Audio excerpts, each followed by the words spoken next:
ginagawa natin, alam natin kung paano tayo mag-benefit dito sa platform na ito.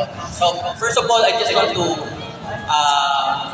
give us the background of Supporting Finance Limited. No? Supporting Finance Limited is a registered company in Mayfair, London sa UK. No? This is something that you can easily verify by just going to gov.uk. Search nyo lang yung Supporting Finance Limited and you can easily verify this information. No? Supporting Finance is the name of the company, which is again based in London, and the platform is called SSUI. No, yung app, yung tinatawag natin platform. So, gusto ko lang i-highlight yung ano natin, yung banner natin. Kamay, di ba? So, literally, nasa mga kamay natin yung susi. Sabi nga, for us to be able to make some profits, make money, earn, no? Depende kung gaano natin gustong gawin ito. Depende sa ability natin, no? So, literally, nasa ating mga kamay. Dahil every day, literally, we make money by tapping the quantification button, no? So, siguro, marami sa atin na, ano ba to? Ano ba yung ginagawa natin? How does it work? Sabi nga natin sa industry center, no? So, this is how it works. We call this process or business model as arbitrage, no?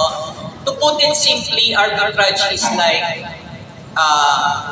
for example, sa Pasig market, ang apple is 100 per kilo, right?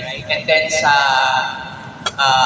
Pasay market, ang 1 kilo ng apple is 110 pesos, no? So bibili tayo sa Pasig market, 100 per kilo, and then bibenta natin sa Pasay for 110. So easily we get 10 profit.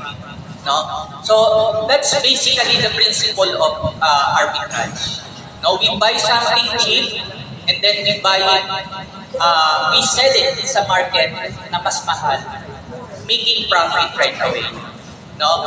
But itong nangyayari sa platform natin by using the app, no, ang gumagawa nito at ang binibili natin ay cryptocurrency. Right?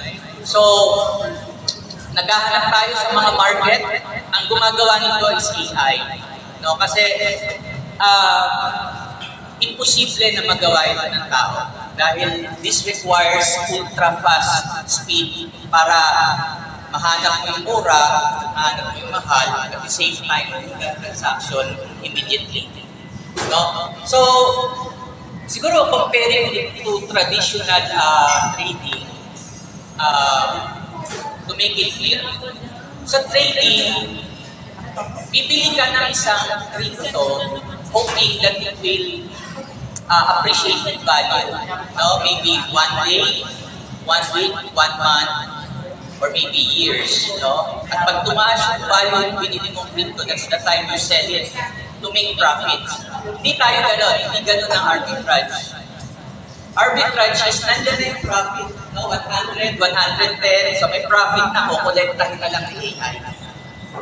No, so you buy it and then you sell it at within seconds. Within seconds. Kaya kung na-experience nyo yung app, di ba, pag tap nyo ng app, that's the time the AI is doing the searching and doing the transaction.